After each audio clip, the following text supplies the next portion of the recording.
zona del cine cómico es donde él adquiere su verdadera dimensión respecto al público. Entonces, esto se une a otra cosa muy importante en ellos, y en esta película se refleja también, que es una serie de películas que hicieron de canciones italianas escenificadas, que las casi siempre las hacía Domenico Paolella. Y toda esa serie de datos importantes permiten ver una sociedad que encuentra que su norte lo ha perdido.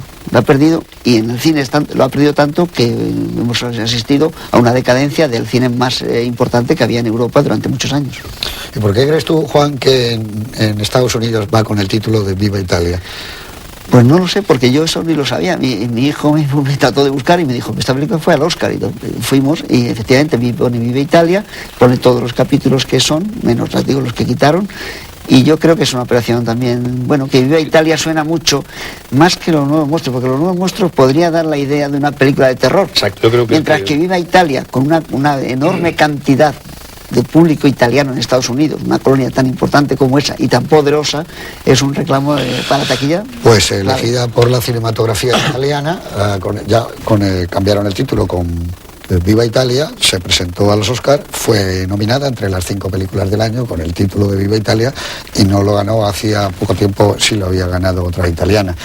Juan Antonio Porto, muy buenas noches. Buenas noches. Dime una cosa, siempre hablamos normalmente de los 3 directores, Monicelli, Ettore Scola, Dino Risi, de lo que ha supuesto este cine de sketches, pero yo creo que fundamentalmente esto está basado en historias, tienen que tener buenas historias, y entonces a mí me gustaría que hablaras un poco de Zapponi, Scarpelli, Age, Macari, porque creo que la columna vertebral de la película son las historias. Son las historias, pero son unas historias, digamos, que tienen todas un común denominador. Todas o casi todas están protagonizadas por auténticos monstruos. Yo lo que pasa es que no creo que sean monstruos de la condición humana en general. Yo creo que es el otro lado, el anverso del milagro, es decir, ese milagro fundamentalmente económico de la Italia derrotada o vencedora, porque tampoco se sabe muy bien, con los italianos nunca se han ganado, se han perdido. Del monstruos del año 63, exacto. El milagro económico. Exacto. Pero se llamaban monstruos también sí, aquella. pero bueno, no es un milagro económico, pero no hay, digamos, una evolución ética de la sociedad, o la ética no avanza al mismo ritmo. Y entonces, bueno, pues esto genera estos monstruos, ¿no? Estos monstruos que de alguna manera, aunque Alberto Moravia llega a negar que en Italia hayan existido, existan o existirán personajes como estos, yo creo que está equivocado al llamarles personajes. Yo creo que todos son caricaturas de personajes. Personajes, digamos, exagerados. Yo creo que un poco en la línea del esperpento valleinclanesco, ¿no? Es decir, bueno, Valle Inclán dice que el esperpento es el resultado de que los dioses del Olimpo se miren en los espejos deformantes del Callejón del Gato. Aquí no se miran los dioses del Olimpo, aquí se miran italianos corrientes y molientes, si es que podemos llamar corriente y moliente a un cardenal, porque también sale un cardenal.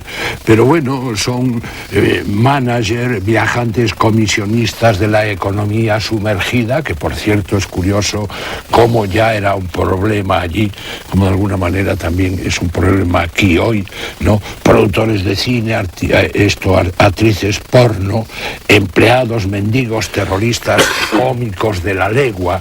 Es decir, yo creo que esos vistos en el espejo deformante del Callejón del Gato, pues dan estos auténticos monstruos que son caricaturas de los personajes. Sí creo que hay que hablar de los actores. Es decir, a mí me parece que de alguna manera los actores determinan el tono de estas historias absolutamente desquiciadas o pasadas de rosca, ¿no? Que están, bueno, pues eminentes, y además están en la línea de lo que exige de ellos el espectador. Si me permitís, cuento muy brevemente una anécdota que yo viví en el año 1971 cuando eras un niño. Cuando era un niño y precisamente cuando conocí a Gassman en el rodaje en Alcalá de Henares de ¿Qué nos importa la revolución?, de Corbucci. Es una compañía de cómicos de la legua que hacen Shakespeare en el oeste americano a principios de siglo, y que naturalmente cosechan unos fracasos terroríficos, y además les echan encima todas las hortalizas de la comarca. Y entonces los miembros de la compañía amenazan con irse y efectivamente se van. El director de la compañía, que es Gassman, trata de convencerlos de que no se vayan, porque la vida del artista es así, llena de riesgos, sesgos, pero se culturiza a las masas, la gloria nos espera, Shakespeare hay que proclamar la nueva verdad, que Shakespeare todavía es una nueva verdad, y según el guión, los actores de su compañía no les hacían caso y se marchaban. Pero hubo que repetir porque los actores se quedaban fascinados y no se iban. Era como una serpiente fascinadora, y entonces Sergio Corbucci gritaba: corten y no le hagáis caso. ¿Por qué? Porque los agarraba, les decía unas cosas tan maravillosas que se quedaban fascinados y se olvidaban su papel, que era precisamente el de no hacerles caso. Yo creo que esto también está aquí. Muy bien, hay un episodio que tiene algo que ver con lo que acabas de contar.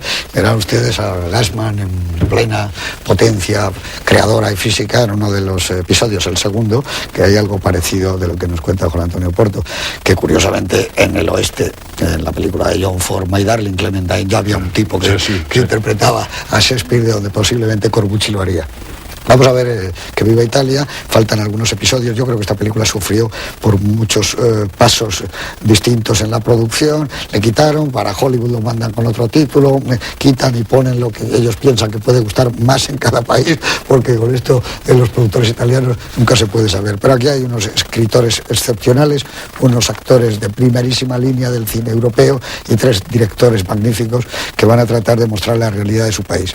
Yo sigo hoy lamentando lo que hablaba con un productor español, amigo de nosotros, de los que estamos aquí, José Mari González Inde, cuando la idea era haber hecho con Alfredo Landa, Pepe Sacristán, Isber, López Vázquez, Concha Velasco, etcétera, historias con Berlanga, Forqué, Manolo Sumer, y haber demostrado lo que hubiera sido la realidad de nuestro país en aquel año 76, 77, 78, y hubieran sido otros monstruos, naturalmente, otras personas, pero creo que hubiera quedado un Que viva España distinto del que sacan ellos. En cualquier caso, es una película inhabitual, con momentos realmente geniales, con otros momentos que a mí personalmente no me gustan tanto, pero sí que da la visión no ya solo de la Italia de la época, de una Europa que está empezando a despegar con una fuerza tremenda hacia esta Europa que conocemos ahora, sino sobre todo poner la cámara a la altura de la mirada de algunos actores verdaderamente magistrales, de algunos escritores que crean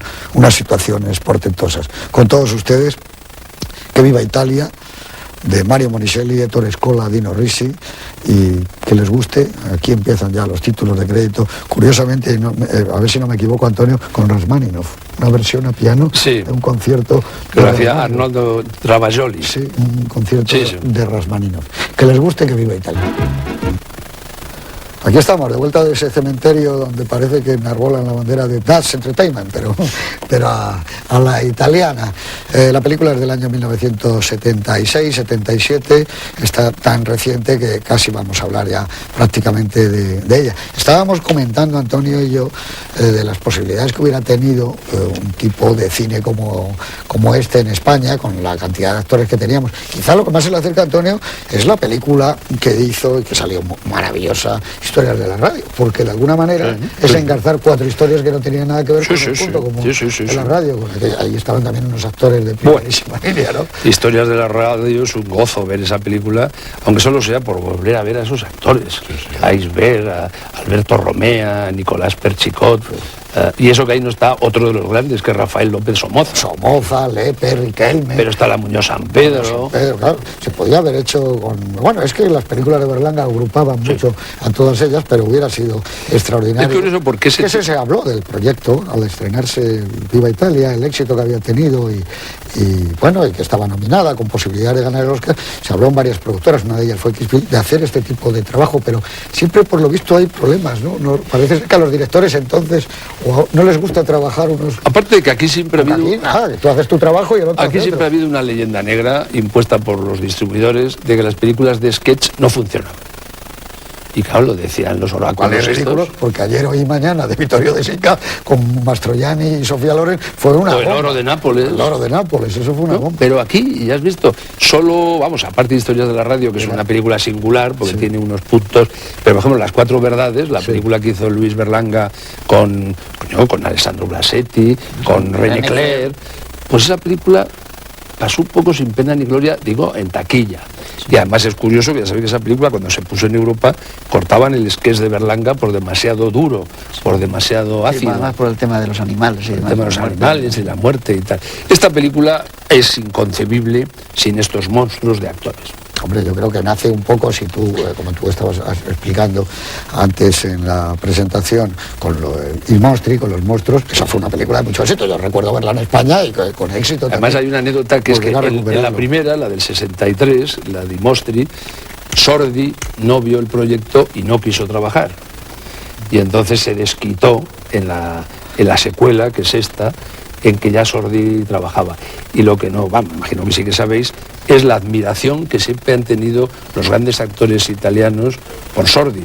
Yo he leído unas declaraciones de Gassman que decía que era de ellos el más grande. Sí, sí, lo dicen casi todos. Que Sordi era el más grande. Porque Sordi tenía esa escuela, iniciada por Totò, que procedía fundamentalmente de la revista, de las variedades, de la carpa, que también ha sido una escuela espléndida de grandes actores españoles.